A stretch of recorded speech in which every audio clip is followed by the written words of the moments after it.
je vous retrouve pour un nouveau vlog donc, qui tourne autour du Pumpkin Autumn Challenge en musique grâce à Enzo. Donc voilà, je vous retrouve pour une troisième semaine de vlog du coup.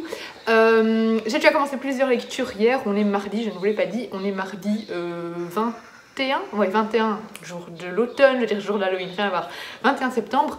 Voilà, hier j'ai commencé des nouvelles lectures pour le Pumpkin Autumn Challenge.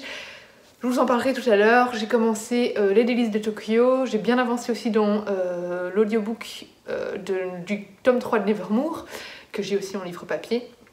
Et j'ai aussi entamé l'e-book, pas tout hier, hein, mais l'e-book du tome 2 de La Villa aux Étoffes. Donc voilà, je vous parlerai un peu de mes lectures quand j'aurai mis le petit au lit, parce que j'ai encore lui donné le bain, etc. Je rentre à peine du boulot. Par contre, j'ai reçu 2 colis, donc je vais en profiter pour les offrir avec vous maintenant. Alors, celui-là, ça a été la galère, j'ai cru qu'il allait jamais arriver. En gros, j'avais fait une commande chez Alvernia Forest, donc une de mes boutiques Etsy préférées. Il y a en août en fait, et elle a envoyé mon colis le 18 août. On est le 21 septembre. Du coup il n'était jamais arrivé, on a cru qu'il était perdu. Aujourd'hui par hasard je me dis je vais aller voir, parce qu'en fait il était bloqué depuis le 19 août, ça n'évoluait plus. Je me suis dit on va aller voir par hasard, sinon malheureusement je vais devoir peut-être demander un remboursement. Ça m'embêtait parce que c'est une petite boutique Etsy et tout ça, enfin voilà, elle n'a pas un budget énorme comme Amazon par exemple, et bon bref voilà. Et donc je vais voir par hasard, et là tout d'un coup j'ai dit ah Julie, regarde ça, il a enfin été débloqué depuis hier, il est enfin arrivé en Belgique parce qu'il était bloqué en France, et il est enfin passé la douane, il va être livré aujourd'hui, je n'en revenais pas, donc voilà, miracle. On avait un petit peu peur qu'il soit livré dans un sale état, parce que les colis perdus souvent on les retrouve dans des états lamentables, et à Alvernia Forest ce sont des trucs très fragiles, donc j'avais un petit peu peur, mais il est en état nickel, donc je suis trop contente, on va l'ouvrir tout de suite. Hop, au final j'avais fait une commande chez elle plus récente, hein, la collection Harry Potter, et elle est arrivée avant celui-là. Donc bon, on se demande si la dame à son point poste n'avait pas envie de le garder, c'était dit oh, ils vont peut-être l'oublier. Surtout quand on voit l'état, je sais pas ce qu'ils en avaient fait, franchement je sais pas ce qu'ils faisaient de ce colis, mais voilà, c'était un peu effrayant quoi. Alors, comme d'habitude on a une petite lettre avec voilà, un beau petit cachet. Hop. Donc le petit mot de Julie qui me dit merci pour cette nouvelle commande et en espérant qu'elle me plaira. Et elle a mis un fondant parfumé en cadeau. Il y a Sensa qui veut rentrer avant qu'elle ne saute sur le moustiquaire. Je vais vite la rentrer. Voilà. Alors ça c'est trop cool. Donc elle m'a mis un petit fondant en cadeau. Sensa s'il te plaît, commence pas. Elle veut toujours manger ces trucs là qu'il y a dans mes colis. Elle m'en a mis un cadeau dans la commande Harry Potter et je l'ai juste posé comme ça dans ma bibliothèque. Ma bibliothèque sent super fort le fondant. Sensa, non? Sensa.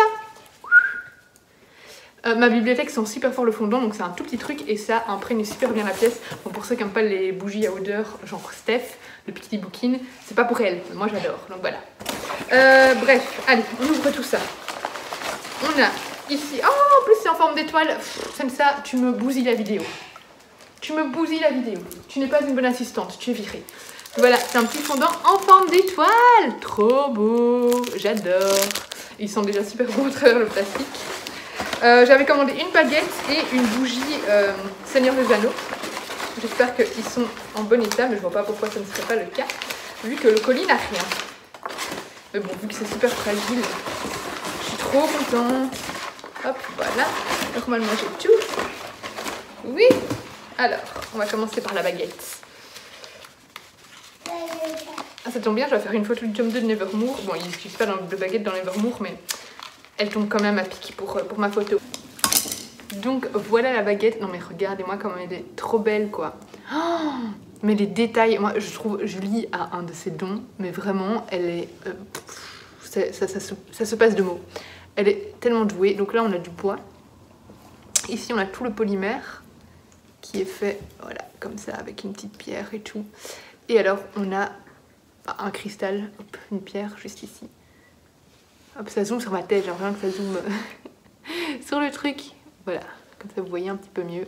Mais c'est canon, franchement, je suis fan, je suis méga fan. Et donc voilà la bougie, elle est trop belle, elle est nickel, elle n'est pas cassée. Ici on a le petit couvercle qu'on met par-dessus.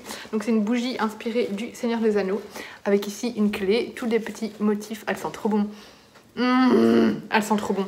Elles sont là, la forêt propre. ça vous en dit beaucoup. Hein. Alors, comment tu veux? Merci, tu m'as rapproché, on voit mieux. Donc voilà, je vous la montre un peu plus en détail. Hop, et alors ici, je vous montre un petit peu l'intérieur. Vous voyez, avec plein de petits morceaux. Elle est canon. Et alors, voici le couvercle. Hop, qu'on met par-dessus. J'adore, je suis méga fan. Voilà. Pour la commande de Alvernia Forest. J'en peux plus. Tim, bisous. Et alors j'ai reçu un colis Casterman, je ne sais pas du tout ce que c'est. Ils ont de la chance, ma mamie et mon papy, mes livres surprises. Bon, c'est un livre que je n'ai pas demandé, hein, comme souvent avec Casterman. Mais c'est un livre pour enfants, donc ça peut être chouette pour Enzo. Alors je regarde, ça sort le 15 septembre et c'est dès 3 ans. Bon, Enzo est un peu jeune, mais les petites histoires comme ça, honnêtement, il peut déjà les lire maintenant. Et donc c'est un livre comme ceci. Et dedans, on a une petite histoire et ça s'ouvre. Donc voilà, c'est comme un chouette pour Enzo, je suis contente, même si je ne l'ai pas demandé. Mais ça m'a l'air assez chouette. Donc, ils ont de la chance. Ma mamie, mon papy, sans moi, les pauvres, ils s'ennuieraient avec Oui Rabat. Voilà, pour la petite réception Casterman, ça m'emballe clairement moins que là, Alvernia Forest, mais Enzo sera content, très probablement. À mon avis, les pages ne vont pas faire long feu, elles vont vite être arrachées, mais ce n'est pas grave. Oups, voilà, comme ça. Voilà, là maintenant je vais donner le bain, etc. Et puis je vous parle un petit peu de mes lectures en cours. Alors, on est un peu plus tard, le bébé est couché, le repas est en train de cuire et moi je suis allée me mettre en pyjama et je vais vous parler vite fait de mes lectures en cours. Donc, je suis au tome 18, rien à voir. Je suis au chapitre 18, donc presque à la moitié du tome 3 de Nevermore, donc Hollowpox, que j'aime beaucoup. Je l'écoute en audiobook, mais je vais un peu le continuer en VO aussi parce qu'en audiobook je l'écoute en français et ben voilà, j'aime bien le lire en VO, donc voilà, je vais un peu continuer en VO, je pense. Ce tome 3 est toujours aussi bien. Alors, il me fait quand même fort penser à Zootopia. J'en dirai pas plus, ça survient assez vite. Hein. Le premier truc qui arrive dans les événements dans le livre, directement, j'ai pensé à Zootopia et ça ne fait que se renforcer dans tout le bouquin. Mais ça ne me dérange pas. Voilà, c'est une petite ressemblance, grosse ressemblance, mais voilà, je ne trouve pas ça dérangeant. Voilà, c'est toujours aussi passionnant, on en apprend beaucoup plus sur les Wanderers. J'en lis pas beaucoup plus non plus vu que c'est un tome 3, mais en tout cas c'est toujours aussi passionnant. J'ai du mal à arrêter l'audiobook tellement je suis à fond dedans. Donc voilà, un tome 3 encore de qualité. Et j'ai déjà trop hâte de lire le 4, je crois qu'il sort en octobre le 4. Donc je vais le commander dès qu'il sort, ça c'est sûr et certain. Pas grand chose à en dire de plus du coup. J'ai commencé hier, les délices de Tokyo, donc j'ai lu 111 pages parce qu'on devait faire un point à la moitié. C'est un tout petit livre, hein, il fait 219 pages, donc voilà, vu qu'on le lit en lecture commune, on devait faire un point à la moitié. Alors les délices de Tokyo, ça parle d'un homme, comment il s'appelle, Sentaro, qui tient une pâtisserie japonaise où il fait des doyaraki, des dorayaki. Presque. Des dorayaki, mais voilà, il les fait sans amour, la pâte. Des dorayaki, c'est des espèces de crêpes fermées avec de la pâte de haricots noirs dedans, de haricots noirs.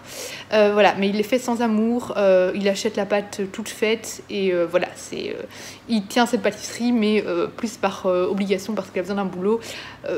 Il n'aime pas spécialement ça. Et puis un jour, il y a une vieille dame qui s'appelle Tokue Yoshii, qui va proposer de travailler pour lui. Elle fait depuis 50 ans des dorayaki, ouais.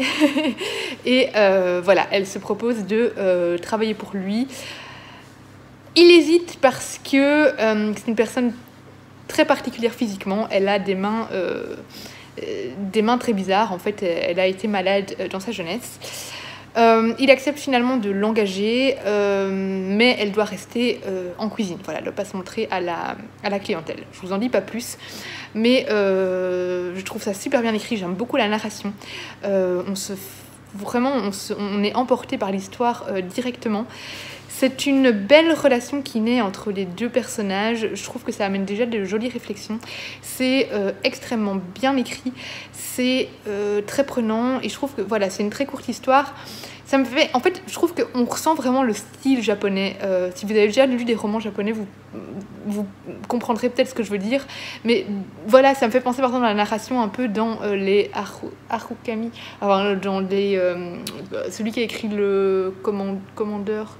Bon, 1Q84, mais je les ai pas lus, mais il y a un truc aussi avec le commandeur Harukami, oh, je ne sais plus, je vous mettrai le nom. Mais je trouve qu'on retrouve vraiment un peu la même plume, le même style de narration que j'aime beaucoup, qui fait un peu comme si on nous racontait une fable. On sent qu'il y aura une petite morale derrière. Donc Tokue Yoshii, elle est très mystérieuse, on se demande un peu ce qu'elle cache. Et voilà, j'ai hâte de connaître la fin, mais en même temps je suis tellement bien dedans que j'ai pas envie de finir. C'est très gourmand, ça donne faim. Voilà, j'aime beaucoup.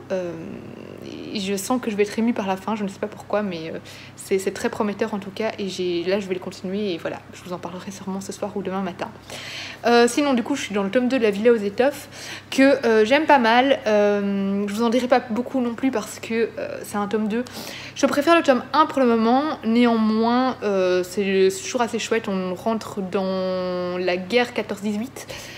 Donc on a un peu des scènes de guerre et tout ça qui rentrent en compte. On voit tout ce que la guerre 14-18 a comme conséquence sur la famille. Et ben voilà, c'est très chouette. C'est toujours très lent, hein, on est toujours dans le quotidien, c'est toujours très Downton Abbey mais à l'allemande. Mais je trouve ça très intéressant de voir cette guerre 14-18. Mais j'ai été interrompue par le minuteur parce que la lasagne est prête, donc je lisais du point de vue des Allemands. Donc voilà, c'est une très chouette saga. Je vais directement lire le tome 3 dès que j'ai fini le tome 2, comme ça après je vais pouvoir lire le tome 4 que j'ai reçu des éditions Charleston. Voilà, j'ai pas autre chose à vous dire au niveau de mes lectures, je vous reprendrai dès que j'aurai fini un des romans. J'ai commencé La maîtresse de guerre de Gabriel Katz, mais c'est pas dans mon Pumpkin Autumn Challenge, c'est dans mon Cocorico Challenge, donc je vous en parlerai pas ici.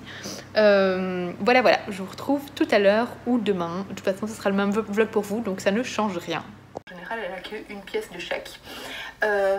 Et du coup, voilà, je l'ai commandé. Elle avait sorti une collection Harry Potter qui est partie en 10 minutes. Hein, et je lui avais commandé ce petit univers-là. J'en ai un autre que je vais vous montrer juste.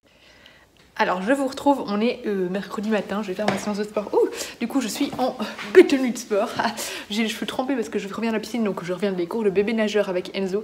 Ça n'a pas été une super séance aujourd'hui parce qu'il a beaucoup pleuré, mais je crois qu'il est crevé. Il dort pas bien ces jours-ci, enfin ces temps-ci.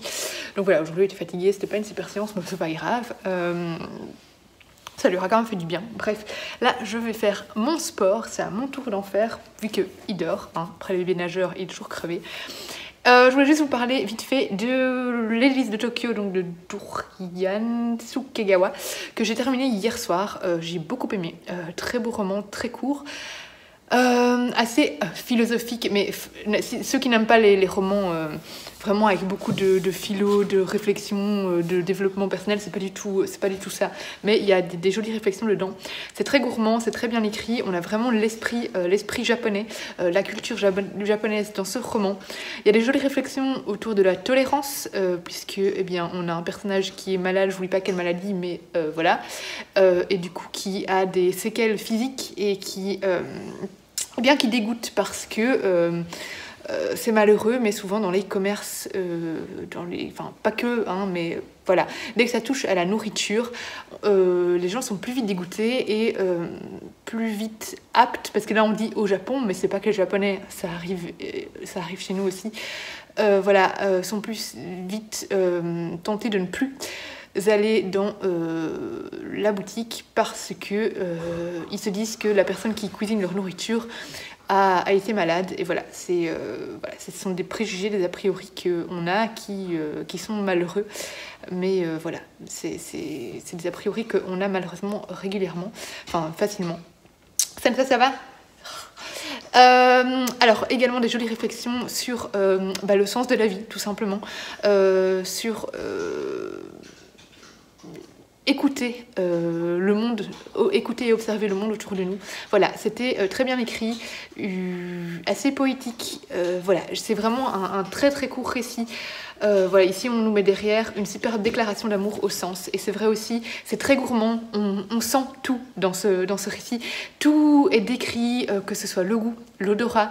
Voilà, on a vraiment l'impression de se retrouver dans cette boutique à cuisiner cette dorayaki et voilà, de tout ressentir. Ça passe énormément par les sens ici et c'était magnifique, c'était parfait. Je vais voir le film bientôt parce que ça m'a vraiment donné envie de voir le film. Donc voilà, n'hésitez pas à découvrir ce court récit, ça en vaut la peine. Mais c'est même pas de la peine en fait. Il faut le lire, c'est tout. Quand tu essayes de faire du sport, mais qu'on ne te fout pas la paix, hein? Oui, tu es un peu oppressante. Un petit peu oppressante. Alors, il est 15h, on est toujours mercredi. Enzo a enfin accepté de faire une sieste. Il dort enfin. Depuis ce matin, je crois qu'il a dormi max 1 heure après la piscine. Je sais pas. Aujourd'hui, il veut pas faire le sieste. Samedi, il m'a fait le même coup. Bref, il dort enfin. Du coup, j'en ai profité pour vite faire un banana bread parce qu'on a des bananes un peu noires. Et moi, j'aime pas les bananes quand elles sont comme ça. Du coup, j'ai fait un banana bread qui est en train de cuire et je profite de la cuisson pour me mettre dehors au soleil enfin pour pouvoir lire un peu au transat. Alors je lis La maîtresse de guerre de Gabriel Katz. Alors celui-là il rentre pas dans le Pumpkin Autumn Challenge, enfin il rentre dedans, il rentre dans le Pumpkin Autumn Challenge, mais c'est juste que je l'ai mis dans le Cocorico Challenge, du coup je vous en parlerai en point lecture. Mais c'est ça que je vais lire cet après-midi, du coup je ne vais pas lire de roman du Pumpkin Autumn Challenge aujourd'hui je pense, enfin si j'ai lu Nevermore le tome 3. Je l'ai écouté en audiobook mais je le finirai pas aujourd'hui. Voilà. Du coup, je ne sais pas trop. À mon avis, je ne vous reprendrai pas aujourd'hui, sauf si je lis autre chose pour couper un peu la maîtresse de guerre, parce que pour le moment, je suis pas à fond dans l'histoire, donc je ne sais pas si je vais le terminer ou pas. Je vais voir si ça s'améliore ou pas. Donc bref, voilà pour le petit point, le petit point de la journée. Donc je verrai si je vous reprends dans la journée ou bien demain. Bon ben en fait je vous reprends déjà parce que je vais abandonner la maîtresse de guerre. J'aime pas, je trouve ça, je sais pas, l'histoire ne m'intéresse pas. Vite fait ça tourne cul autour de la guerre, ce qui m'intéresse pas spécialement, c'est assez cliché, les trucs des personnages, la fille de fils super canon, le mec hyper musclé, elle est hyper douée pour la guerre et donc il va la prendre pour l'entraîner, enfin voilà, je trouve que c'est trop cliché, c'est loin d'être nouveau et ouais, je sais pas, je commence à lire en diagonale, du coup je me dis écoute t'as tellement de livres dans ta pile à lire, bâcle-le et tant pis, c'est pas un bon Gabriel Katz pour moi, hein. Pour d'autres, il a quand même une bonne note sur Livre Addict, mais pour moi c'est pas un bon Gabriel Katz, c'est pas ce à quoi je suis habituée de cet auteur. Enfin j'en ai lu que deux de lui, mais voilà, du coup je l'abandonne. J'en parlerai en point lecture vite fait donc sur le Cocorico Challenge, mais voilà, c'est un livre qui malheureusement ne sera pas lu dans le Cocorico Challenge. Tant pis, de toute façon il me reste encore 2 ou 3 à lire, je ne sais plus. 2 je pense. Ouais, je crois qu'il m'en reste 2, mais je ne crois pas que j'aurai le temps de les lire d'ici le Cocorico Challenge, donc je n'aurai pas réussi ce challenge, mais ce n'est pas grave. Là, je vais aller du coup choisir un autre livre qui rentre dans le Pumpkin Autumn Challenge, et je vous lis directement, enfin dans genre 2 secondes pour vous, ce que c'est. Voilà, j'ai opté pour Quand s'illumine le premier sauvage de Chokofei Hazar, qui est un livre sur l'Iran, il me semble. Hein, voilà. Un voyage merveilleux et terrifiant dans l'histoire et le folklore iranien. Alors ce livre a été récompensé, il a reçu des récompenses, je ne sais plus de quoi parce que j'ai enlevé le petit truc qu'on met devant là, bref.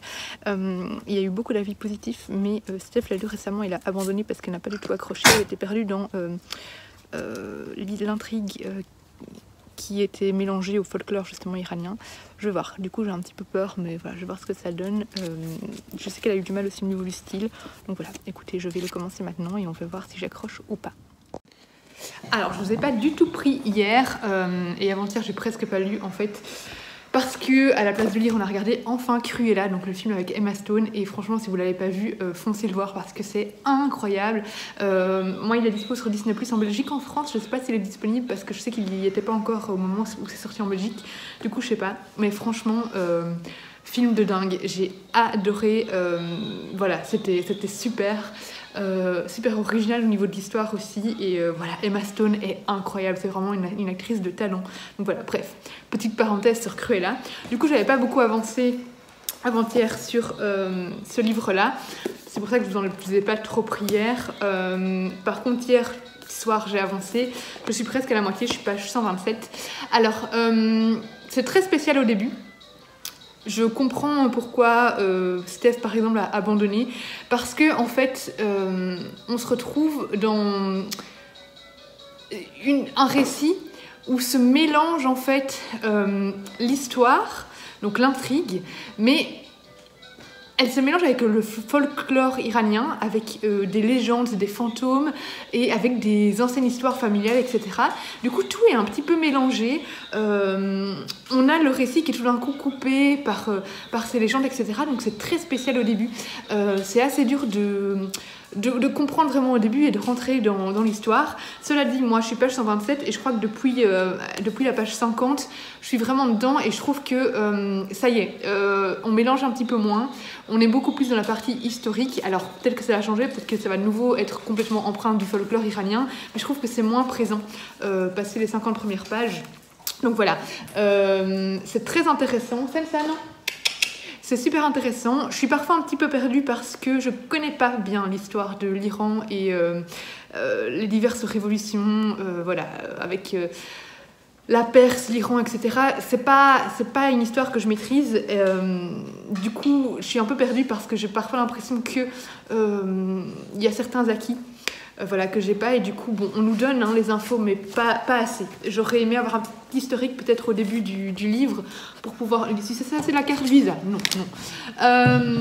Voilà, j'aurais peut-être aimé avoir un bref historique. Bon, je peux aller chercher les infos par moi-même, hein, mais pour expliquer peut-être un petit peu la situation de l'Iran au début du roman, pour peut-être un peu mieux comprendre l'histoire. Mais voilà, je trouve que on est vraiment empreint de la culture iranienne, du folklore, on est empreint de son histoire. C'est assez difficile ce qui s'est passé et moi personnellement je suis vraiment complètement dans cette histoire et dans ce roman. Oui, voilà la sieste. C'est super bien écrit, super prenant et voilà, là maintenant moi je suis à fond dedans donc je compte le finir, j'espère le finir cet après-midi. Là au fait je sais pas si j'ai dit, on est vendredi après-midi, je rentre du boulot, je finis à 13h le vendredi. Voilà, après-midi rien de prévu à part lire. Du coup, par contre, ce week-end, j'ai un week-end super chargé parce que je suis en formation Pilates tout le week-end. Ce sera la première formation que j'ai à distance parce que d'habitude, je fais toutes ces formations-là sur place.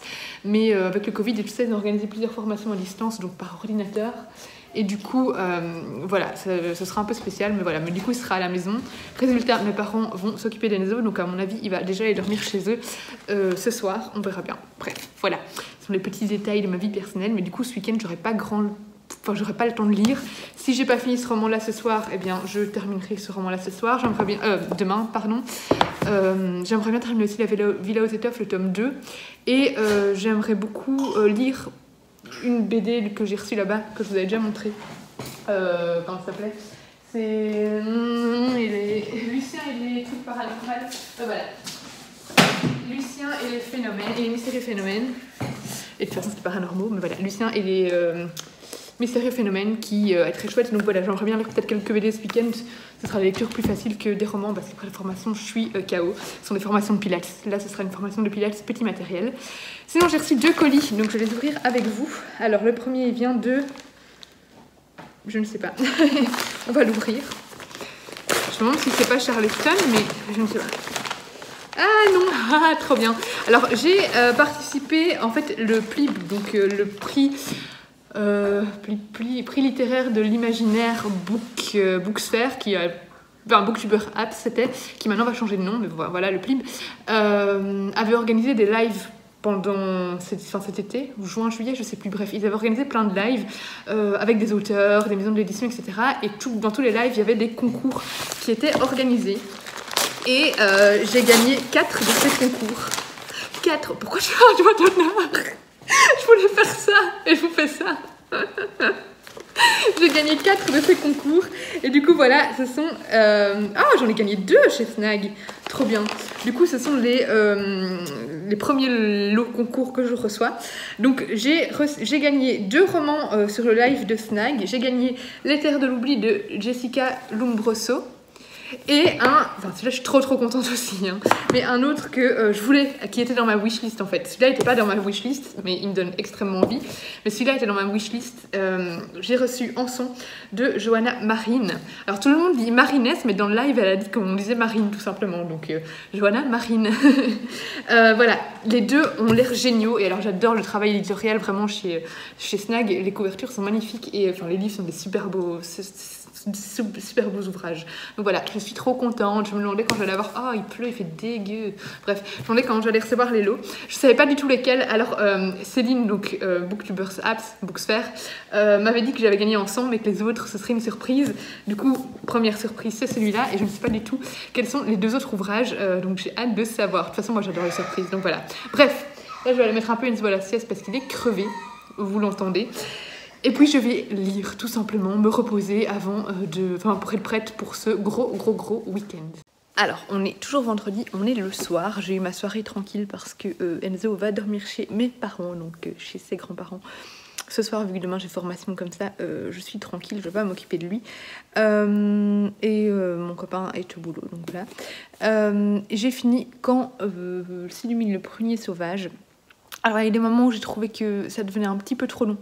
Voilà, je trouve que ça aurait pu être un petit peu raccourci. Néanmoins, c'était un très beau livre, très dur de vous résumer parce que ça part un peu dans tous les sens. Je pense honnêtement que ce roman n'est pas fait pour tout le monde parce que c'est assez exigeant au point de vue de l'intrigue. En fait, on va suivre une famille brisée. C'est l'histoire aussi d'un pays brisé. Donc voilà, on est en Iran. Et on va suivre cette famille au cours de l'islamisation de l'Iran. Voilà. Et donc ce pays qui va être complètement bouleversé, qui va vivre des horreurs tout simplement. Des révolutions, énormément de gens qui vont être tués, voilà, bref. Et du coup, on va suivre cette famille, on va suivre son histoire, on va suivre leurs désillusions, voilà, tout simplement toutes les horreurs qui vont leur arriver. Et dans tout ça, en fait, on y mélange le folklore iranien, des histoires sur le passé de cette famille, des histoires sur le passé de certains villageois. Ça part un peu... Vraiment, le folklore est complètement mélangé. Toutes les histoires, toutes les légendes se mélangent à l'histoire de cette famille. On a vraiment une part de fantastique qui s'empare de cette histoire, qui est un peu métaphorique, hein, mais voilà, c'était très beau, très original, mais voilà, on part énormément en digression. On a une trame, mais la trame est coupée de plein de petites histoires. J'avais vraiment l'impression, en fait, de me retrouver au coin du feu, dans un camping, et tout le monde est autour d'un grand feu et raconte des légendes, et c'est vraiment cette impression que m'a donné ce livre. On a vraiment la culture iranienne, voilà, tout le folklore iranien qui est extrêmement présent dans ce roman. Du coup, si vous voulez voyager en Iran, voilà, c'est un roman parfait pour ça. Maintenant, c'est parfois un peu flou. Voilà, je trouve que quand on ne connaît pas la culture iranienne, quand on ne connaît pas l'histoire de l'Iran, je la connais vaguement, mais voilà, je la connais pas dans les détails, on peut se retrouver un peu perdu et ne pas tout comprendre en fait. Et je trouve qu'on perd beaucoup de cette intrigue, de cette histoire, du fait qu'on n'a pas certains acquis. Voilà. C'était quand même très beau, très bien écrit. J'ai beaucoup aimé, j'ai juste trouvé ça un petit peu long. Voilà, et voilà, bref. On explore aussi les relations avec la mort, voilà, parce que il y a divers fantômes, personnages qui meurent, qui reviennent, etc. dans cette histoire. Et j'ai trouvé ces relations humaines, voilà, c'est une histoire qui se penche aussi beaucoup sur les relations humaines, sur les relations familiales, que ce soit dans la vie ou dans la mort, et c'était très bien écrit aussi. Voilà, c'est un roman assez court, il fait 300 pages, mais qui est assez dense, qui demande pas mal de concentration et qui clairement ne plaira pas à tout le monde, c'est sûr et certain. Donc voilà, je sais que beaucoup ont peiné et ont abandonné après les 100 premières pages et je comprends pourquoi. Moi j'ai accroché, mais ça n'a pas toujours été facile, c'est vrai. Et voilà, c'est un livre que je trouve très beau, mais pas facile. Voilà, je sais pas trop quoi dire de plus. Mais en tout cas, on voyage en Iran, ça c'est sûr et certain. Du coup là maintenant je crois que je vais faire le montage de la vidéo que j'aimerais poster lundi. Et puis en avis je vais dormir, je vais voir, je ne sais pas. Peut-être commencer un autre livre, mais je crois que j'ai envie de faire un peu autre chose que de lire. Donc on verra bien.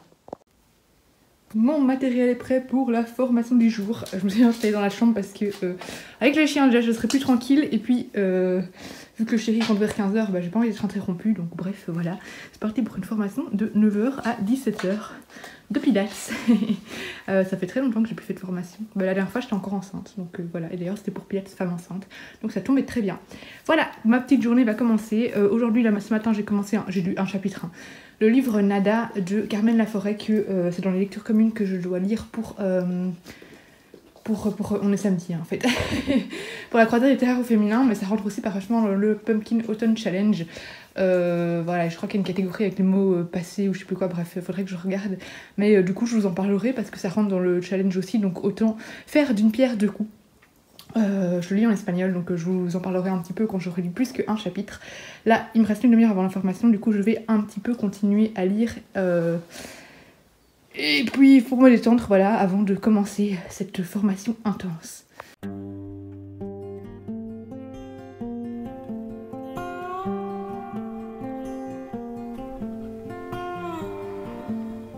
On profite de la pause midi pour lire un petit peu. Je commence Pénombre qui est un roman pour le Cocorico Challenge.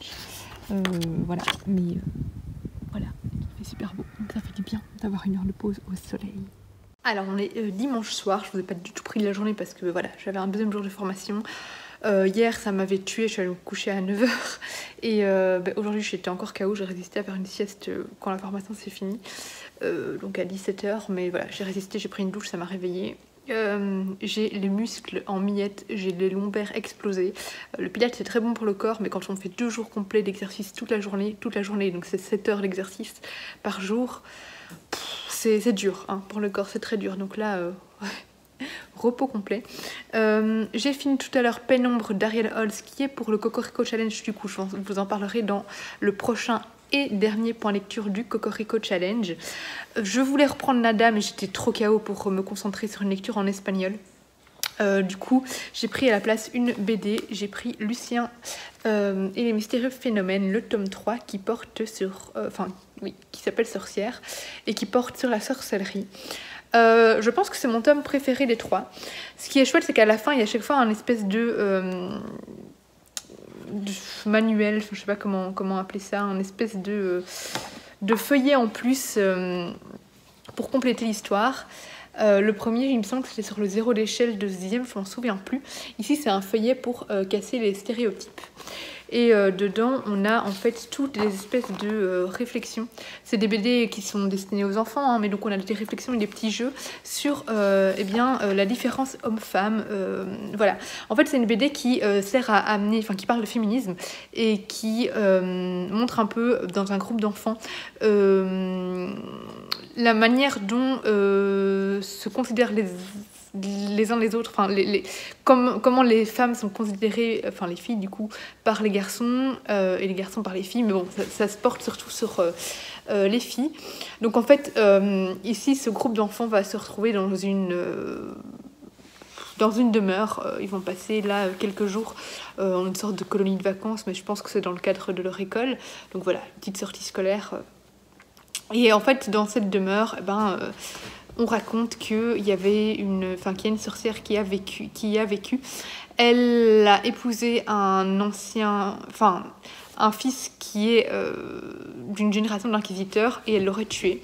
Et donc voilà, il y a toute une légende autour d'une sorcière. Et les enfants vont essayer de trouver cette sorcière et très vite il va y avoir des conflits entre les filles et les garçons parce que les garçons ne vont pas considérer les filles à leur juste valeur. Quand elles veulent se proposer pour faire un tour de garde, ils ne vont pas les prendre au sérieux. Enfin voilà, elles sont vraiment pas prises au sérieux par les garçons.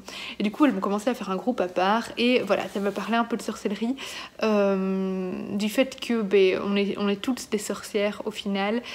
Ça va parler, voilà, c'est de féminisme, de ces différences qu'il ne devrait pas y avoir entre filles et garçons. Et du coup, voilà, ce feuillet à la fin est vraiment très intéressant parce que il aide les enfants, parce que c'est vraiment une BD jeunesse, il aide les enfants à, eh bien, tout simplement à comprendre que toutes ces différences ne sont pas des différences au final. Enfin, voilà, que les femmes ont la même valeur, que les métiers devraient être féminisés. Voilà, il y a plein de chouettes petits jeux de réflexion à la fin que je trouve très intéressantes et qui complètent vraiment la BD. C'était vraiment une très chouette intrigue, j'ai beaucoup aimé les dessins et bien voilà, c'était très chouette. Moi, je suis complètement fan de la couverture à l'arrière, enfin de l'arrière de la couverture, pardon. Je trouve ça super beau. Voilà, j'ai pas grand chose à en dire de plus. Très chouette tome, c'est mon préféré. Rien qu'au niveau des réflexions, j'aime beaucoup. Mais voilà, c'est vraiment des chouettes réflexions à chaque fois dans chaque tome, très intéressantes, très actuelles. Et voilà, je vous conseille vraiment, c'est pour les enfants, mais en tant qu'adulte, franchement, après, en tant qu'adulte, ça ne nous apporte pas grand-chose au niveau des réflexions. Quoique, ça pourrait pour certains, hein, mais bon, voilà. Mais pour les enfants, c'est vraiment très intéressant. Cette différence qu'on a quand on est enfant, qu'on fait assez, enfin, on fait assez facilement hein, quand on est enfant, des clans filles, garçons, etc. Là, ça permet vraiment de remettre en question. Donc voilà, je trouve ça très chouette d'aborder ça avec les plus jeunes. Donc très chouette BD. Je crois que je vais en rester là ce soir et que je vais clôturer le vlog ici.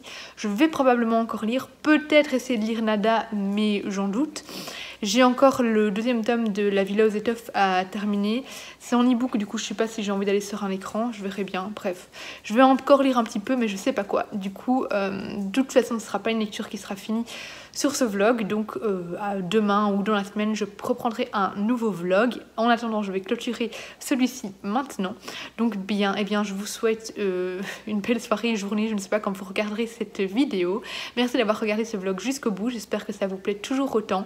Merci pour vos commentaires, pour vos likes, vos partages. Merci pour vos discussions. Vraiment, on est de plus en plus nombreux et il y a de plus en plus d'activités sur cette chaîne YouTube et ça fait grandement plaisir. Donc voilà, merci à vous et on se retrouve très bientôt dans une prochaine vidéo. Bisous! Je reprends vite fait parce que je viens de lire un tout petit projet que j'ai reçu. Donc un projet qui va, je pense, sortir en campagne Ulule. C'est Les Aventures de Potiron, donc c'est de Amandine, Solène et Potiron. Le chat, donc Amandine, elle est connue sur Instagram par l'atelier des lutins. Enfin, son pseudo Instagram, c'est l'atelier d'Amandine, je crois. Mais oui, c'est ça, l'atelier d'Amandine. Donc elle va sortir un livre sur les aventures de son chat. Donc son chat Potiron qu'elle prend partout, qu'elle promène, etc. Elle le prend en voyage. Et elle a écrit un petit livre pour enfants, pour la famille, sur ce petit chat. Je peux pas vous en dire beaucoup, parce que c'est un projet encore secret. C'est juste qu'elle l'a envoyé à quelques personnes chanceuses, comme moi, pour le lire avant et dire ce qu'on en pense. Mais franchement, j'ai beaucoup aimé. C'est super mignon. Je vais d'office participer à la campagne. Je sais pas si ce sera une campagne Ulule. Enfin voilà, je sais pas comment ils comptent sortir, mais comment elle compte sortir ça, mais d'office que je l'achèterai parce que c'est une histoire super mignonne sur un petit chat. C'est enfantin, mais en même temps on voyage beaucoup. Enfin voilà, c'était très chouette, vraiment une très chouette histoire et j'ai hâte de le découvrir en version papier. Mais voilà, c'était un petit aparté. Maintenant, je vous dis vraiment au revoir et à bientôt.